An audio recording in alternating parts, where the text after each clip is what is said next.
के लिए और आजीविका की सुधार में लाने के लिए करने का फैसला किया है।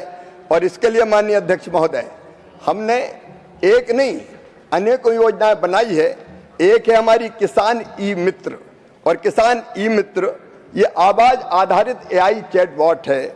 माननीय सभापति महोदय, पीएम किसान सम्मान निधि हो, फसल बीमा योजना हो, किसान क्रेडिट कार्ड से जुड़ी समस्याएं हो, किसान अपने सवाल इस चैटबॉट के माध्यम से पूछता है और उसको तत्काल जवाब मिलता है। और ये केवल हिंदी और अंग्रेजी में नहीं है, मुझे बताते हुए प्रसन्नता है कि 11 क्षेत्रीय भाषाओं में किसानों के सवाल का जवाब देने का काम एआई के माध्यम से दिया जा रहा है। और अब तक लगभग 93 लाख प्रश्नों के उत्तर दिए जा चुके हैं। लगभग प्रतिदिन 8000 सवाल पूछे जाते हैं और उनका समाधान एआई के माध्यम से हमारा कृषि विभाग देने का काम कर रहा है।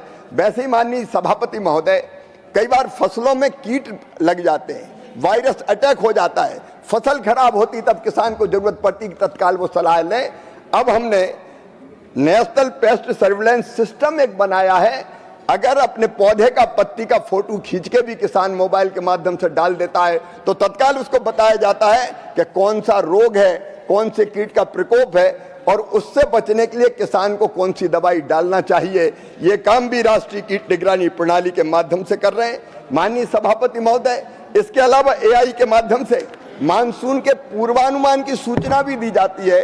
पहले 4 सप्ताह की, फिर 3 सप्ताह पहले, फिर 2 सप्ताह और फिर 1 सप्ताह के पहले भी बताया जाता है कि वर्षा कब होगी, कितनी होगी, होगी कि नहीं होगी, किसान को अभी फसल बोना चाहिए कि नहीं बोना चाहिए। ये सारी जानकारी एआई के माध्यम से देने का हमने काम किया है। और अब तो मैं प्रधानमंत्री जी को हृदय से धन्यवाद देता हूं। भारत विस्तार करके एक नया प्लेटफॉर्म बनाया जा रहा है। ये सारे प्लेटफॉर्म को एकीकृत एक जगह करेगा और किसान की हर समस्या, चाहे वो योजनाओं की जानकारी हो, चाहे अच्छे बीज हो, खाद डालने की बात हो, रोगों के नियंत्रण का मामला हो, कब फसल बोए कब फसल ना बोए, या योजनाओं का कैसे लाभ ले, इसके लिए कहीं भटकने की जरूरत नहीं है। वो केवल सवाल पूछेगा और भारत विस्तार के माध्यम से उसको उत्तर मिल जाएगा। वो अपनी खेती को बहुत बेहतर कर पाएगा और ये टेक्नोलॉजी का इस्तेमाल करके मोदी सरकार कर रही है। थर्ड सप्लीमेंट्री श्रीमान पका वेंकट सत्यनारायण जी। Thank you, Honorable Chairman, sir. Thank you for giving me this opportunity. As the nation has witnessed the importance of agriculture at the very crucial time of the COVID juncture, I would like to know through you from the concerned minister that how the government through the digital agricultural mission encouraging or proposing to encourage the farming among the youth as either entrepreneurial or profitable activity. In what ways will be the digital agricultural mission enable the government agencies to deliver its service more effectively and efficiently to the farmers? Honorable Minister. माननीय सभापति महोदय, data एक ताकत है। Technology और data आज के युग में एक बड़ी ताकत है और मुझे कहते हुए प्रसन्नता है, डिजिटल एग्रीकल्चर मिशन के माध्यम से युवा पीढ़ी कैसे नवाचार इनोवेशन करे, कैसे उद्यमता के क्षेत्र में तेजी से आगे बढ़े। मुझे बताते हुए प्रसन्नता है, खेती के क्षेत्र में कई युवा नित्य नए प्रयोग कर रहे हैं, खेती में भी प्रयोग कर रहे हैं, हॉर्टिकल्चर में अलग प्रयोग कर रहे हैं। उनके दिमाग में जो उनका जो टैलेंट है उसका इस्तेमाल करके स्टार्टअप कल्चर लेके आ रहे हैं और इसलिए कृषि में नवाचार हो, स्टार्टअप्स आए, नौजवान अपने टैलेंट का इस्तेमाल करके उत्पादन बढ़ाएं। इसके लिए माननीय सभापति महोदय उनको एग्रीस्टेक का लाभ उठाकर वो अनेकों तरह की जानकारियां प्राप्त कर सकते हैं। इनाम पोर्टल के माध्यम से किसानों को नया बाजार तलाशने में मदद कर सकते हैं, उत्पादन में विविधता लाने के प्रयास कर सकते हैं, किसानों के बेहतर मूल्य कैसे मिल सकता है इसमें वो जानकारियां जुटा सकते हैं, आय कैसे बढ़े, कौन सी खेती करें, वो वैल्यू एडिशन कैसे हो, इसमें वो मदद कर सकते हैं। युवा स्टार्टअप्स और इनोवेटर्स और अन्य एजेंसी एग्रीस्टेक के डाटा का उपयोग किसानों के लिए उनके उत्पादों के बेहतर समाधान के लिए कर सकते हैं, बेहतर सेवाओं के विकास के लिए कर सकते हैं। और इसके अलावा GIS मैपिंग से संबंधित डेटा का लाभ उठाकर नए समाधान तैयार कर सकते हैं जो किसानों और समग्र कृषि के लिए फायदेमंद होगा।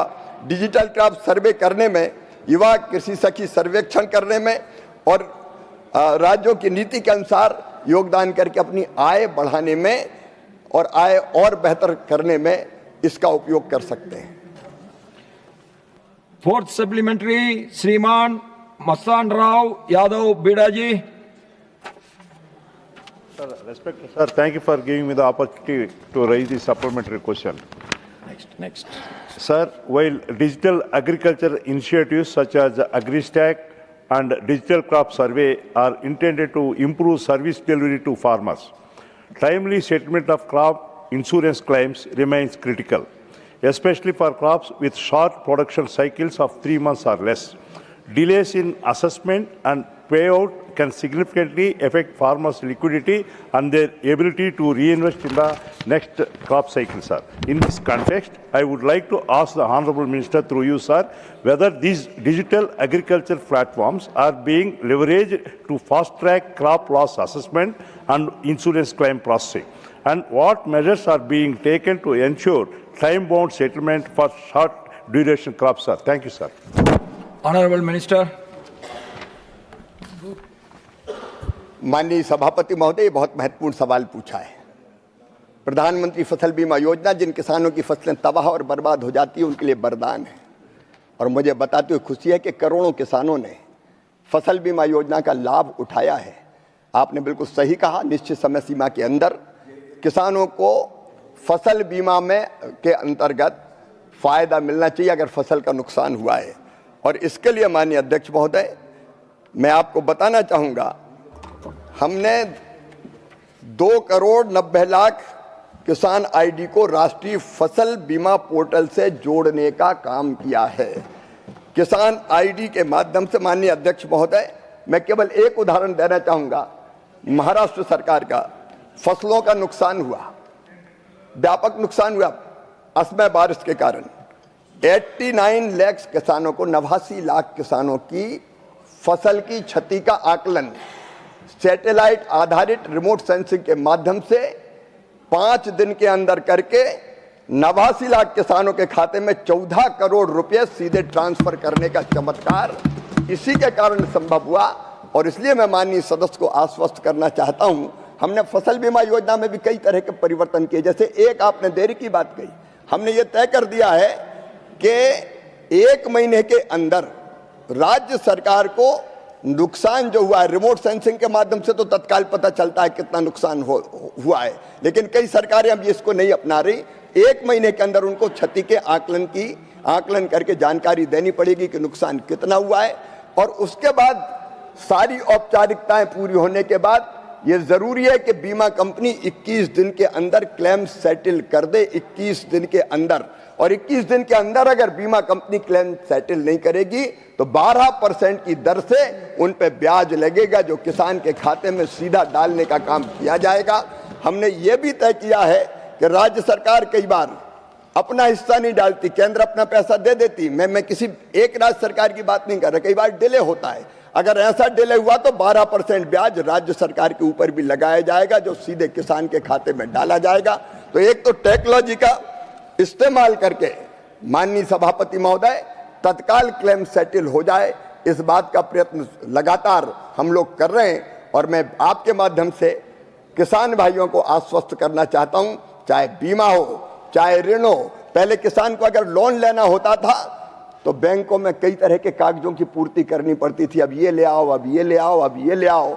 अब किसान आईडी, फार्मर आईडी अगर उसके पास है तो सारा रिकॉर्ड उस फार्मर आईडी में उसके पास है, वो बैंक में रखेगा और तत्काल उसको लोन मिल जाएगा। जैसे पीएम किसान सम्मान निधि तत्काल ट्रांसफर होकर डीबीटी के माध्यम से खाते में पहुंच जाती है। माननीय सभापति महोदय, अब वो दिन चले गए जब कहा जाता था क्या करें हम मजबूर है, 1 रुपया भेजते 15 पैसा पहुंचता है। यहाँ तो क्लिक करो तो 1 रुपया का 1 रुपया सीधे किसान के खाते में पहुंचता है। ये चमत्कार नरेंद्र मोदी जी के नेतृत्व में हो रहा है।